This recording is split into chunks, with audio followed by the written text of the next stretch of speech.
Бірақ Алматыда ма әлде қалай біздің отбасымызда ма ондай сәлем салу деген прям не жоқ. Обязательно сәлем салу керексің деген зат жоқ. Мен кәдімгі ауызбен амандасам, бірақ иіліп сәлем етпейді екенмін. Бізде ондай жоқ екен. Сонысы қатты қуандым деймін ба? Ата ондай уайымдап жүресің таңертең ұйқыдан тұрғанда. Бетіме қашан қарайды деп сәлем етуге дайын етіп тұрасың деген сияқты. Енді осы қайыққа түстім, сол жақтың салт дәстүрімен жүрем ғой енді. Мысалы біздің Маңғыстауда сәлем етесің.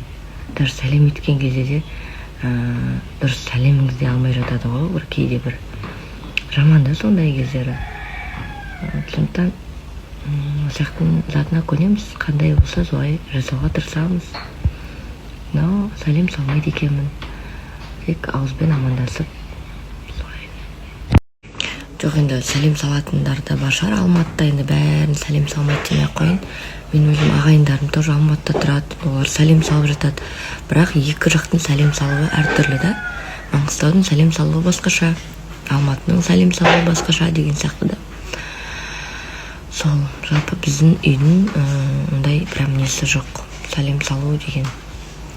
Негізі ерте тұру дегенде не жоқ, айтқан жоқ маған ешкім, ерте тұрасың, атаң осындай тұрады деп та.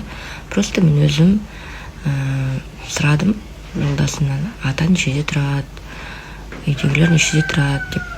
Ата жалпы ерте тұрып алады екен, таңғы 5-те, 6-да. Сосын енді біз мұнда тұрмаймыз, біз ертең қалада тұрамыз, квартира алып. Оған дейін атаға шай берейінші, қызметімді жасайыншы деп ерте тұрып жатқан жайым бар. Біздің жүктеріміз барлығы міне тұр. Міне мына жақта біздің жүктеріміз тұр. Бұйырса бүгін үй қарау керек. Кешеден бері үй қарап жатырмыз Алматыда. Сол 3 бөлме, 2 бөлмелі үй қарап. Бұйырса сол жаққа не істейміз, балалардың мектебі бар.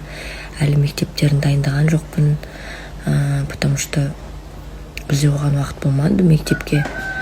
Үй қараймыз, и сол жақтан мектепке орналастырамыз деген ой болып жүрді.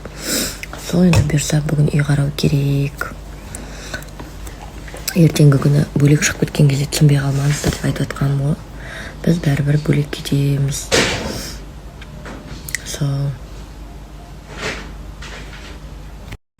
Мен негізі андай адаммын ғой.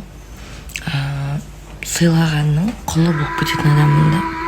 Мені сыйласа, мен 2 есе ол адамға жақсылық сыйлаймын, жақсылық беремін да. Ал егер менімен қырсығып, менімен тағы бірдеңе істейтін болса, мысалы, мен ол адаммен тіпті сөйлеспейді кетемін. Какой привет, такой ответ дейді ғой, мен өзім сондай адаммын. Мысалы, менің көңілімнен бір зат қаяу түссе, бір көңіліме тисе да, мен ол адамды жақтыртпай, даже сөйлеспей кететін әдетім бар. Жалпы көп байқағаным Ақтаудың, Маңғыстаудың, Алматының салт дәстүрлері екі түрлі да. Көп жерде байқатқан менде бізде Маңғыстауда дейін қатты қарайды ғой, келінге қатты қарайды, салт дәстүрге қатты қарайды. Кәдімгі дейді, Алматыда более кішкене ондай қатты немес екен, салт дәстүр деп бір келін бүйту керек, келін осындай болу керек деп. В принципе, мысалы, мен орамал тақпасам да, маған ешкім ештеңе демейді бұл үйде да, например. Тақ деп те айтқан жоқ, мысалы да. Бірақ мен өзім хотя бы енді бала босанып, хотя бір жылға дейін тағып жүрем деп өз-өзімен істеп жатырмын да. Енді өзімнің ақылдылығымен деп қойыншы, потому что араға малғын араласпасын деген сияқты, енді орамалмен жүрген жақсы ғой. Как-никак жаңа келінсің деген сияқты. Біз баяғы заманда өмір сүріп жатырмық. Жаңа есіктен ат шығып тұрған ғой, атаға шай беріп отырсам, шошып кетіп, әйелің қайда кетіп қалды дедің бе? Атасы таңғалып отыр ғой. Бірдеңе түсіндіру керек, бүгін мынау ерте тұрды деп. Шошып кетті ойым, әйелі кетіп қалды деп. Бар әйелің таң атпай тұрып алып шай беріп. Жоқ, просто дәретханаға барып келді. Қойды, түріңді көрдім, қандай болған? Дәретханаға барып келмеді, ол дәрі шай ішіп отырған ата келді. Кеп шай ішейін деген. Жақсы. жақсы мойындай қояйық.